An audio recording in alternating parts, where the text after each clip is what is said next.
श्री स्वामी समर्थ. जय जय Swami Samarth. Shri Gurudev Datta. Wow सीमा या चॅनलमध्ये तुम्हा सगळ्यांचं अगदी मनापासून स्वागत आहे. स्वामी महाराज तुमच्या मनातल्या सगळ्या चांगल्या इच्छा पूर्ण करोत हीच स्वामी चरणी प्रार्थना करून आज आपण आपल्या सुंदर अशा व्हिडिओला सुरुवात करणार आहोत. आजचा व्हिडिओ आहे इच्छापूर्तीसाठी श्री गुरुचरित्राचे पारायण कसे करावे, नियम व अटी. तर त्या अटी कोणत्या आहेत, नियम काय आहेत ते आपण पाहणार आहोत.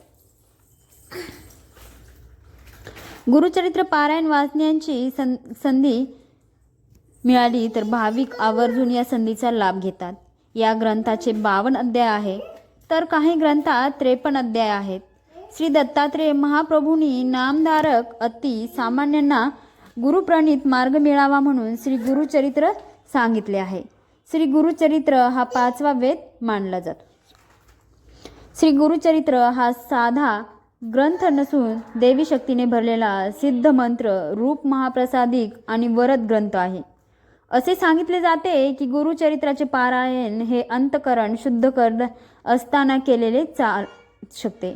श्री गुरुचरित्र या ग्रंथाची 52 अध्याय असून ओवी संख्या 7491 इतकी आहे. काही ग्रंथात 53 अध्याय आहेत. त्यांची विभागणी ज्ञानकांड, कर्मकांड, भक्तिकांड यांचा समन्वय यात साधला असून या तीनही उपासनासाठी गुरुचे मार्गदर्शन कसे आवश्यक आहे यांचे अतिशय सुंदर आणि मर्मग्राही विवेचन ग्रंथकर्त्याने आपल्या ओघवत्या भाषेत केले आहे. या ग्रंथात श्रीपाद श्रीवल्लभ व श्री नरसिंह सरस्वती यांच्या लीलांचे चमत्कृतीपूर्ण वर्णन रसाळपणे केले आहे. इतकेच नव्हे तर श्री गुरुचरित्रांच्या नियमित्ताने त्यांच्या असंख्य लीलांचे कथात्मक निरूपण अतिशय सुबोध व प्रसादिक भाषेत केले आहे. गुरुचरित्र वाचन सुरू करण्यापूर्वी आदल्या दिवशी सक्षम 4 कुत्रे व गाय यांना नैवेद्य द्यावा. 4 कुत्रे म्हणजे 4 वेद होय व 1 गाय म्हणजे दत्तात्रेयांची कामधेनू असल्याने हा नियम पाळावा असे सांगितले जाते. पारायणापूर्वी फुले, विशेषतः देशी गुलाबाची हार, तुळशी, सुगंधी उदबत्ती, धूप, कलश, विड्याची पाने, नैवेद्यासाठी पेढे किंवा अन्य काही, अष्टगंध, चंदन, अत्तर, रांगोळी, 2 आसने, 1 चौरंग, चौरंगावर पिवळे किंवा भगवे कापड, चौरंगाभोवती व गुरु दत्तात्रेयांच्या आसनाभोवती रांगोळी काढावी. चौरंगास आंब्यांचे तोरण बांधावे. प्रमुख दरवाजात तोरण बांधावे. चौरंगाजवळ डाव्या बाजूस समई लावावी. वाचन चालू असणेपर्यंत समई लावलेली असावी व अगरबत्ती पेटती ठेवावी.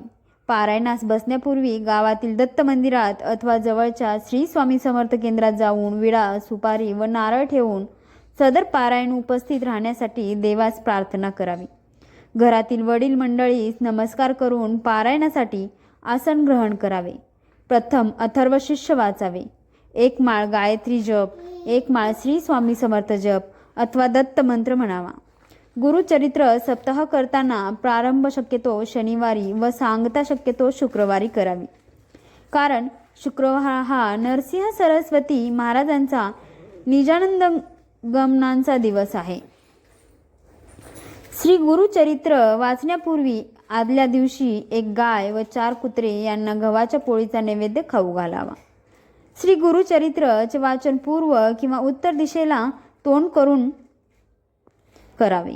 वाचण्यापूर्वी रोज श्री दत्त महाराजांच्या फोटोची व पोथीची पूजा करून 1 माळ गायत्री मंत्र, 1 माळ श्री स्वामी समर्थ मंत्र या मंत्रांचा जप करावा व गणपती अथर्वशीर्ष वाचून पोथी वाचण्यास सुरुवात करावी. श्री गुरुचरित्राचे वाचन पहाटे 3 ते सायंकाळी 4 या दरम्यान करावे. दुसरे 12 ते 12:30 ही वेळ श्री दत्त महाराजांच्या भिक्षेची असल्याने त्या वेळेस पारायण वाचन बंद ठेवावे. श्री गुरुचरित्र वाचण्याच्या कालावधीत दुसऱ्यांच्या घरचे अन्न घेऊ नये. आपली आई, पत्नी व बहीण यांच्या हाताने अन्न खाण्यास हरकत नाही. दोन्ही वेळेस सकाळ संध्याकाळ म्हणजे दोन्ही वेळेस एकच धान्य. जर तुम्ही या धान्यामध्ये गहू निवडला तर तुम्ही गव्हाची पुरी, गव्हाची चपाती, गव्हाची लापशी किंवा मग कुरडईची भाजी हे पदार्थ खावेत. जर तुम्ही तांदूळ निवडला तर तुम्ही तांदळाची भाकरी, तांदळाचा भात असं खावा. म्हणजे एक धान्य निवडावं आणि 7ही दिवशी तेच धान्य खावे. पालेभाजी, लाल मठ, हिरवा मठ, कोथिंबीर, कढीपत्ता, पालक, करडई, राजगिरा, फळभाज्या, बटाटा, फ्लावर, टोमॅटो, गिलके, कोबी, वांगे, हिरवी मिरची, लाल मिरची, भेंडी, सुरण, रताळे, वाल, गाजर सर्व फळ खाऊ शकता. मसाल्यामध्ये लाल मिरची, हळद, जिरे, दही, ताक, कढी, दुधल, धान्यामध्ये शेंगदाणे, डाळी खाऊ नयेत. पारायण काळात जर तुमचा एखादा उपवास झाला तर तुम्ही शेंगाडी पीठ म्हणजे भगरीचे पीठ, रताळे, बटाटा खाऊ शकता. एक धान्य फराळ करावा. काही समस्या असल्यास स्वखर्चाने बाहेर खाण्यास हरकत नाही. श्री गुरुचरित्र वाचण्याच्या कालावधीत पुरुषांनी दाढी वाढवू नये. स्वतःच्या हाताने दाढी करावी. तसेच या काळात चामड्याऐवजी नायलॉन किंवा रबरी चप्पल जोड वापरावे. श्री गुरुचरित्र वाचण्याच्या कालावधीत ब्रह्मचार्य पाळावे. श्री गुरुचरित्र वाचण्याच्या कालावधीत सुतक असणाऱ्यांच्या घरी किंवा अंत्यविधीत जाऊ नये. स्वतःच्या कुटुंबात जर सुतक आले तर अशा वेळेस श्री गुरुचरित्र पारायण दुसऱ्यांकडून पूर्ण करावे.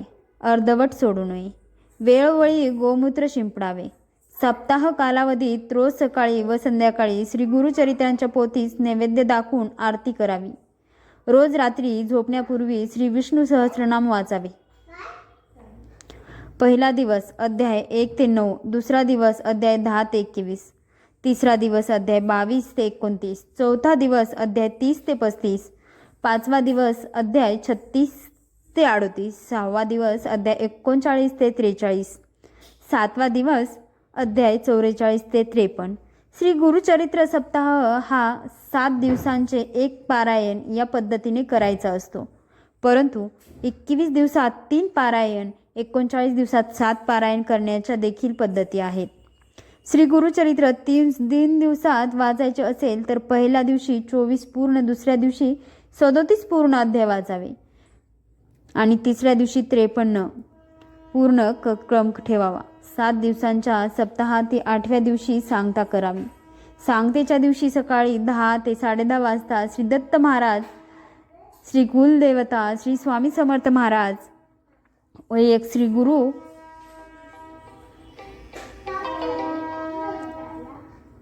चरित्र ग्रंथ करता नैवेद्य मांडावा. ग्रंथाचा नैवेद्य गाईला खाऊ घालावा किंवा स्वतः घ्यावा व मगच आपण भोजन करावे. श्री गुरुचरित्र वाचण्याच्या कालावधीमध्ये सुद्धा आपल्या नित्यसेवेत खंड पडू देऊ नये. शक्यतोवर जमिनीवर झोपावे, पलंगावर झोपू नये. गुरुचरित्र 3 दिवसीय वाचू नये असेही काही ठिकाणी संबोधलं आहे. गेल्या 1 दिवसीय पारायण फक्त दत्तधाम व राष्ट्रसेवेसाठी करावे. वैयक्तिक पारायण 7 दिवसाचे करावे. श्री गुरुचरित्रांच्या निष्ठापूर्वक पारायणने अनुभूतीपूर्वक साक्षात्कार होतो. हे या ग्रंथाचे वैशिष्ट्य आहे. दुःखितांना, वेगवेगळ्या प्रकारच्या शापितांना, असाध्य आजार झालेल्यांना, पितृदोष असणाऱ्यांना श्री गुरुचरित्र एकमेव असे साधन आहे जे शुभ फल प्राप्त देते असे सांगण्यात येते. ही माहिती पूर्ण व्हिडिओ आवडला असेल तर आपल्या व्हिडिओला लाईक करा. वाव सीमा या चॅनलला सबस्क्राईब करा. सोबतच बेल आयकॉन बटन प्रेस करा. श्री स्वामी समर्थ. जय जय स्वामी समर्थ. श्री गुरुदेव दत्त. लाईक, शेअर आणि सबस्क्राईब प्लीज.